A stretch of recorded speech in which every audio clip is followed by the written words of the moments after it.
pag-usapan natin ang latest post na ating Chinita Princess sa kanya pong accounts, social media accounts, no? Sabi niya rito, see you there.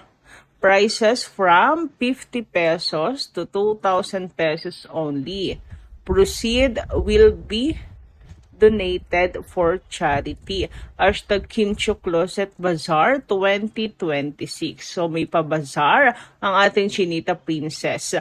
Ayan, unang buwan pa lang ng January. Hanggang February daw po ito. February 1, 2026. Ang nakakatuwa dito, bukod sa makakapagbawas ng mga damit at gamit si Chinita Princess ay makakatulong pa po siya dahil ito po yung kanyang idodonate, di ba, sa isa pong charity, which is usually pong ginagawa ni Chinita Princess. So, napakamatulungin po talaga niya. Ang dami kasi ring tambak ni Chinita Princess, kung maalala niyo sa vlog niyo, sobrang dami na. Halos wala na din talagang mapagsidlan.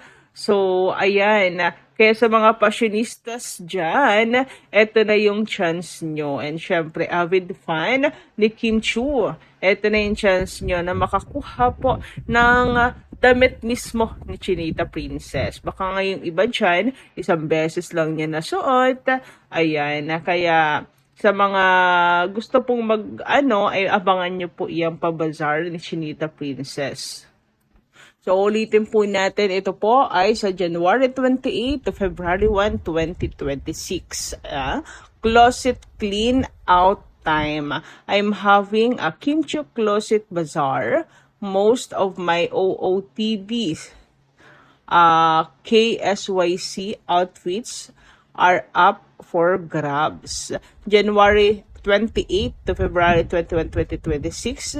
And the more details po sa kanyang mga social media accounts. Ayan.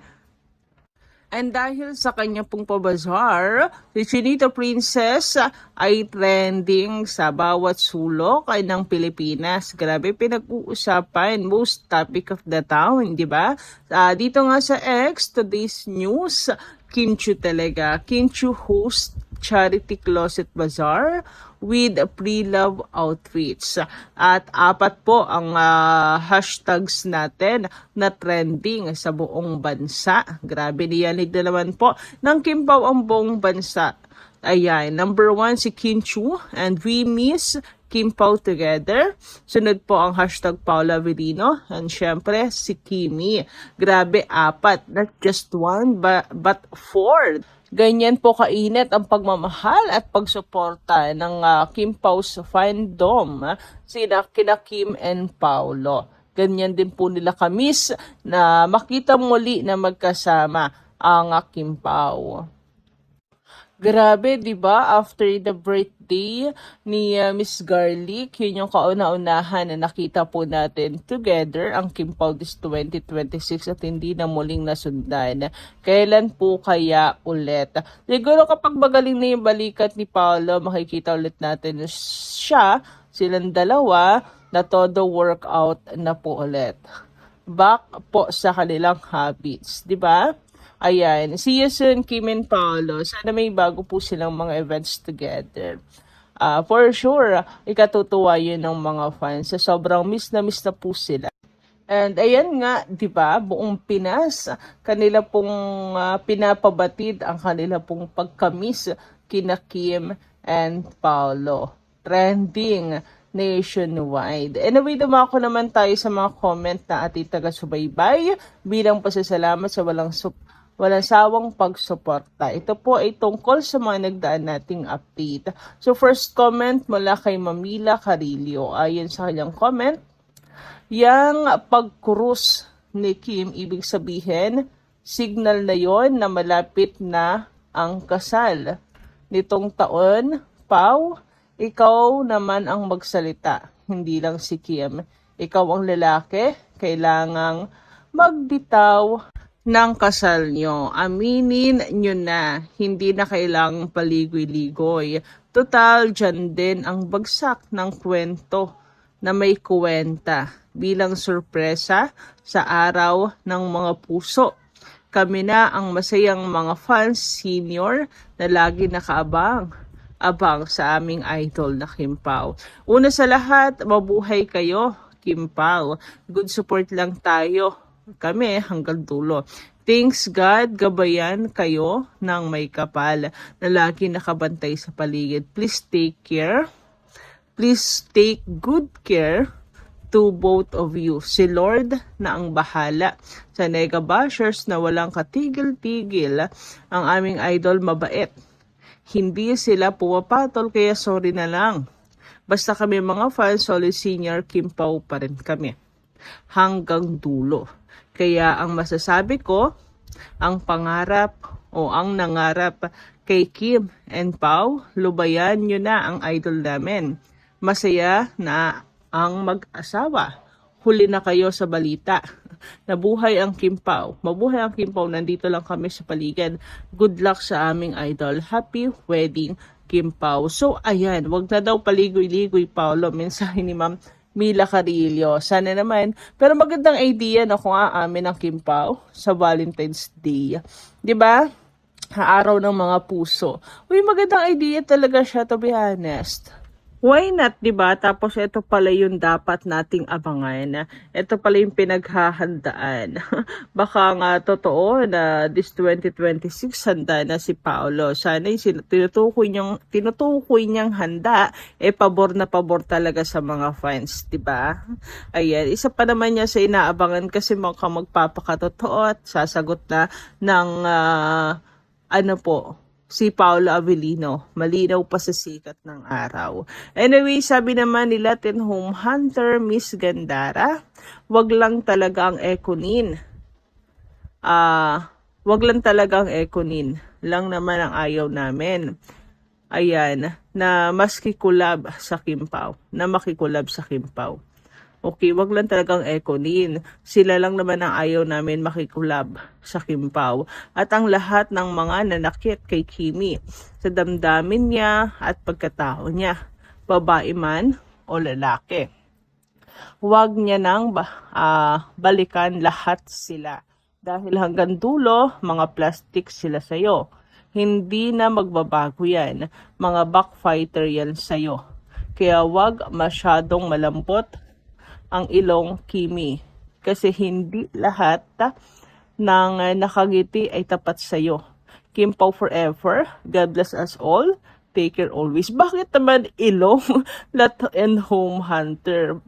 Akala ko puso. Ilong pala ngayon. Charot lang. Ayan. Huwag masyadong malambot. Totoo yan. Si Kimi kasi napakabait, di ba? Pero konsensya na po yun. Karga de konsensya na nila yun. Kung sakali. Kasi si Kim, totoo ang kanyang papakita. Genuine na tao. Ngayon, kung pinaplastic nila si Kim, ayan, si Lord na lang po ang nakakakita noon. So, si Lord na po ang bahala sa kanila. 'Di ba? Kung pinaplastic nila si Chinita Princess. Anyway, so, ibig sabihin po pala Latin Home Hunter, okay kayo sa iba na makulab po ang Kim Pao. Wag lang yung mga taong nanakit sa kanya, mapababae man o lalaki. Samantala, ayon naman kay Ma'am Dina Laforte sa Gandara, kung may project na pagsamahin ng apat ay parang ang hirap sa loob sumuporta. So, ibig sabihin, malinaw po sa sikat ng araw na mas marami ang tutol na magkaroon po ng collaboration ang apat na magkasama-sama sila. So, in short, hindi po papayagan and malamang sa malamang, alam niyo naman, di ba, business yan. So, hindi yan matutuloy. Kasi malinaw at nakita niyo naman kung ano ang mas lamang, di ba? Ang pagtutol sa project na magkakasama sila. So, I don't think susugal pa ang sino man, di ba, sa project na yan na pinag-uusapan. Anyway, let's move on at wag na po nating isipin yan kasi sa ngayon ay mukhang malabo itong mangyari talaga. So, kalma lang po tayo and mag-focus na lang po sa maaari pong maging project ng Kim Pao or ganap ng Kim Pao. Sarado ang isip ng Kim Pao fandom.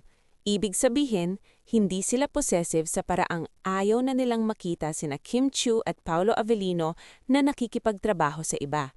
Sa katunayan, marami pa nga ang supportive basta malinaw ang role ni Kim at Paolo, walang nawawalang respeto sa Kim Pao, at hindi nagiging dahilan ng gulo o hati sa fandom. Pero pagdating sa Echo 9, ibang usapan na talaga. Dito nagmumula ang matinding pagtututol at hindi ito basta-basta lang na selos o intriga. Para sa fans, may history ng tensyon at hidwaan, may pakiramdam na pinipilit o isinusulong ang isang narrative na hindi tanggap ng Kim Pao fandom. At may takot na masasapawan o madidilute ang Kim Pao chemistry na matagal na nilang inalagaan. Para sa Kim Pao fans, hindi lang love team ang Kim Pao, simbolo ito ng natural na chemistry, respeto sa isa't isa, at koneksyon sa fans. Kaya kapag may collab na sa tingin nila ay pwedeng magdulot ng gulo o magbukas ng lumong sugat sa fandom, natural lang natutulan nila ito. Sa kabilang banda, makikita rin dito na matured na ang fandom. Hindi na sila basta-bastang ayaw lang dahil ayaw. May dahilan, may karanasan, at may pinanggagalingan. Ang hinihiling lang talaga nila ay, kung magko-collab man ang Kim Pao, sana yung makakadagdag sa growth nila, hindi yung magiging sanhi ng pagkakawatak-watak. Sa huli, ang boses ng fans ay mahalaga, pero mas mahalaga rin kung paano ito pinapakinggan ng management. Dahil kapag ang collab ay may respeto sa parehang artista, malinaw ang intensyon, at hindi binabaliwala ang damdamin ng fandom, mas madali itong matatanggap. Ipinapakita nito na ang Kim Pao fandom ay may malinaw na paninindigan at boundaries.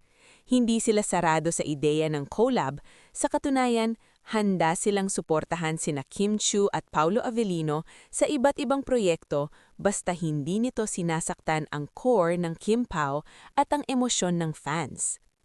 Ang pagtutulan nila sa Echo 9 ay hindi simpleng kapritsyo. May pinag-ugatang karanasan, tensyon, at pakiramdam na ang ganitong collab ay posibleng magdulot ng pagkakawatak-watak ng fandom, magbukas ng mga lumang issue, at magpahina sa natural na chemistry at narrative na minahal ng fans. Sa mas malalim na perspektibo, senyales ito ng mas aware at mas vocal na fandom. Alam na nila kung ano ang gusto at ayaw nila, at handa silang ipaglaban iyon, hindi para mang-control, kundi para protektahan ang value ng Kim Pao bilang tambalan at bilang brand. May aral din ito para sa management at networks. Hindi lahat ng collab ay good move, kahit pa maganda sa papel. Kailangang isaalang-alang ang emosyon, history at trust ng fandom. Sa huli, ang balitang ito ay hindi tungkol sa pagtanggi, kundi tungkol sa pagpili. At sa kaso ng Kim Pao fans, malinaw ang pinipili nila. Mga proyektong makakadagdag sa growth ni Kim at Paolo, hindi makakasira sa pagkakaisa at suporta ng mga taong matagal nang nasa likod nila. Sa totoo lang, deserve ng balitang ito ng isang malalim at mahabang reaksyon dahil hindi ito simpleng chismis lang, kundi salamin ng tunay na pulso ng Kim Pao fandom. Una sa lahat, malinaw na ipinapakita ng balitang ito na nag-mature na ang Kim Pao fans. Hindi na sila basta-bastang ayaw o gusto lang. May konteksto, kasaysayan at emosyon sa likod ng kanilang paninindigan. Ang pagiging bukas nila sa ideya ng collab sa iba ay patunay na hindi sila sarado ang isip at hindi rin nila kinokontrol ang career ni Kim Chiu at Paolo Avellino. Naiintindihan nila na bilang mga artista, kailangan ng growth, exposure at iba't ibang proyekto. Kaya kapag may linyang hindi nila gustong tawarin, doon pumapasok ang pagtutulan sa Echo 9. Para sa maraming fans, ang Echo 9 ay hindi na lang basta pangalan ng tambalan o collab. Ito ay may kasamang bigat ng nakaraan. May mga isyong hindi pa tuluyang naghihilom, may mga pagkakataong nakaramdam ang Kim Pao fandom ng pagka-out of place, at may impresyon na parang may impresyong ipinipilit kahit hindi naman yon ang natural na tinanggap ng publiko. Dahil dito, nagkaroon ng takot ang fans na kung papasukin muli ang ganitong collab, maaaring masira ang pagkakaisa ng fandom, maulit ang mga lumang hidwaan, at masapawan ang natural na chemistry at narrative na minahal ng fans. Mahalagang tandaan na hindi basta-bastang nabubuo ang tiwala ng fans. Inaalagaan ito sa pamamagitan ng respeto. Respetong hindi lang sa mga artista, kundi pati sa mga taong patuloy na sumusuporta sa kanila. Kaya kapag naramdaman ng fans na parang hindi isinasaalang-alang ang kanilang damdamin, natural lang na mag-react sila at magsalita. Sa mas malaking larawan, ang balitang ito ay nagsisilbing paalala sa management at sa industriya na hindi lahat ng collab ay good move, kahit pa maganda sa papel. Kailangang isaalang-alang ang emosyon, history at trust ng fandom. Sa huli, ang sentimiento ng Kim Pao fans ay hindi tungkol sa pag-angkin o pagseselos.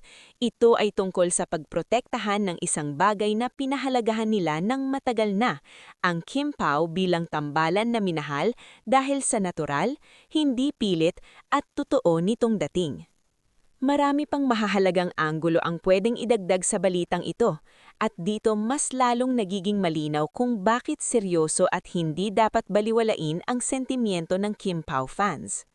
Una sa lahat, malinaw na ipinapakita ng balitang ito na nag-mature na ang Kim Pao fans. Hindi na sila basta-bastang ayaw o gusto lang, may konteksto, kasaysayan at emosyon sa likod ng kanilang paninindigan. Ang pagiging bukas nila sa ideya ng collab sa iba ay patunay na hindi sila sarado ang isip at hindi rin nila kinokontrol ang career ni na Kim Chiu at Paolo Avellino. Naiintindihan nila na bilang mga artista, kailangan ng growth, exposure at iba't ibang proyekto. Kaya kapag may linyang hindi nila gustong tawarin, doon pumapasok ang pagtutulan sa Echo 9. Para sa maraming fans, ang Echo 9 ay hindi na lang basta pangalan ng tambalan o collab. Ito ay may kasamang bigat ng nakaraan. May mga isyong hindi pa tuluyang naghihilom, may mga pagkakataong nakaramdam ang Kim Pao fandom ng pagka-out of place at may impresyon na parang may impresyong ipinipilit kahit hindi naman yon ang natural na tinanggap ng publiko. Dahil dito, nagkaroon ng takot ang fans na kung papasukin muli ang ganitong collab, maaaring masira ang pagkakaisa ng fandom, maulit ang mga lumang hidwaan, at masapawan ang natural na chemistry at narrative na minahal ng fans. Sa mas malalim na perspektibo, senyales ito ng mas aware at mas vocal na fandom. Alam na nila kung ano ang gusto at ayaw nila at handa silang ipaglaban iyon, hindi para mang-control kundi para protektahan ang value ng Kim Pao bilang tambalan at bilang brand. May aral din ito para sa management at networks. Hindi lahat ng collab ay good move kahit pa maganda sa papel. Kailangang isaalang-alang ang emosyon, history at trust ng fandom. Sa huli, ang balitang ito ay hindi tungkol sa pagtanggi, kundi tungkol sa pagpili. At sa kaso ng Kim Pao fans, malinaw ang pinipili nila. Mga proyektong makakadagdag sa growth ni na Kim at Paolo, hindi makakasira sa pagkakaisa at suporta ng mga taong matagal nang nasa likod nila. Sa totoo lang, deserve ng balitang ito ng isang malalim at mahabang reaksyon dahil hindi ito simpleng chismis lang, kundi salamin ng tunay na pulso ng Kim Pao fandom. Una sa lahat, malinaw na ipinapakita ng balitang ito na nag-mature na ang Kim Pao fans.